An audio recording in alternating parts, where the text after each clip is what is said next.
بسم اللہ الرحمن الرحیم۔ السلام علیکم۔ نہلے پر دہلا۔ شام کے مشہور تابعی محکوم کا بیان ہے کہ حکیم لقمان کال ایک لوٹے نوبی غلام تھے۔ اللہ تعالیٰ نے انہیں حکمت و دانائی کا وافر حصہ عنایت فرمایا تھا۔ غلامی کی زنجیروں میں جکڑے ہوئے تھے۔ اسرائیل کے ایک شخص نے انہیں 30.5 مسکال کے عوض خریدا تھا۔ حکیم لقمان اسی کے گھر کام کرتے تھے۔ حکیم لقمان کا آقا شطرنج کھیلنے کا بڑا شوقین تھا۔ وہ شطرنج کے ذریعے جوا کھیلا کرتا تھا۔ اس کے دروازے پر ایک نہر بہہ رہی تھی۔ ایک دن وہ اس شرط پر شطرنج کھیل رہا تھا کہ فریقین میں سے جو بھی ہارا وہ اس نہر کا پورا پانی پیے گا، بصورت دیگر ہارے ہوئے ساتھی کو جرمانے کے طور پر فدیہ دینا پڑے گا، جس کا تعین جیتنے والا ہی کرے گا۔ اتفاق یہ ہوا کہ حکیم لقمان کا آقا بازی ہار گیا۔ جیتنے والے ساتھی نے حکیم لقمان کے آقا سے کہا، تم کھیل ہار چکے ہو، اب شرط کے مطابق نہر کا پانی پیو یا فدیہ دو۔ آقا نے پوچھا، فدیے میں کیا چاہتے ہو؟ جیتنے والا بولا، فدیہ یہ ہے کہ تیری دونوں آنکھیں نکال دوں گا اور تیری ساری جائیداد پر قبضہ کر لوں گا۔ حکیم لقمان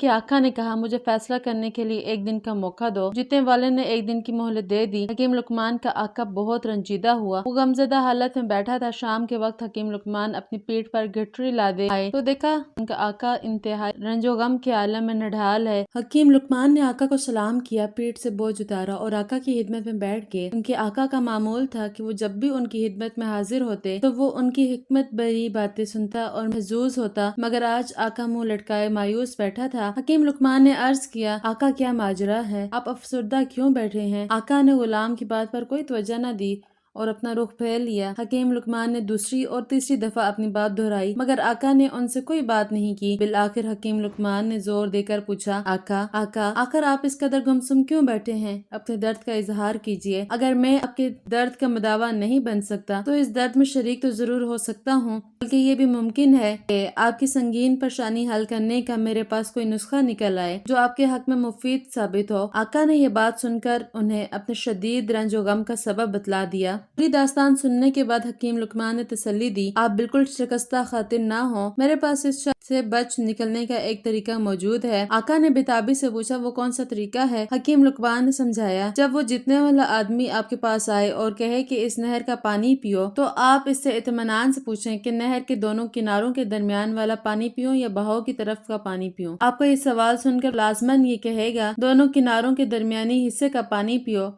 جب وہ یہ کہے تو آپ اسے فوراً کہیں، ٹھیک ہے، میں نہر کے دونوں کناروں کے درمیانی حصے کا پانی پیوں گا، مگر پہلے تم بہاؤ کو روکو تاکہ میں پانی پی لوں۔ اسی طرح آپ پانی پینے کی شرط سے نکل جائیں گے کیونکہ آپ کا جیتنے والا ساتھی نہر کا بہاؤ نہیں روک سکتا، اور جب وہ یہ کام نہیں کر سکے گا تو نہر کے دونوں کناروں کے درمیانی حصے کا پانی پینے پر اس کا اصرار باقی نہ رہ سکے گا۔ یوں آپ کو چھٹکارا مل جائے گا۔ آقا کو دانشمند غلام کی ترکیب بڑی اچھی لگی اور اس کے دل کو قدر سکون ملا۔ اگلے دن صبح جب اس کا ساتھی آیا، اسے مطالبہ کیا کہ میری شرط پوری کرو۔ آقا نے کہا، بہت اچھا، پہلے یہ بتلاؤ کہ نہر کے دونوں کناروں کے درمیانی حصے کا پانی پیوں یا بہاؤ والے حصے کا؟ ساتھی نے کہا، کناروں کے درمیانی حصے کا پانی پیو۔ آقا نے کہا، بہت خوب، اب تم یوں کرو کہ پہلے نہر کا بہاؤ روکو تاکہ میں تمہاری شرط پوری کر سکوں۔ ساتھی بولا، یہ تم کیا کہہ رہے ہو؟ کیا یہ میرے لیے ممکن ہے؟ آقا نے کہا، پھر تمہاری شرط بھی مفقود اور ہماری شرط بھی مفقود۔ یوں یہ معاملہ بخیر و خوبی ختم ہو گیا۔ آقا بڑا خوش ہوا اور اس خوشی میں اس نے حکیم لقمان کو آزاد کر دیا۔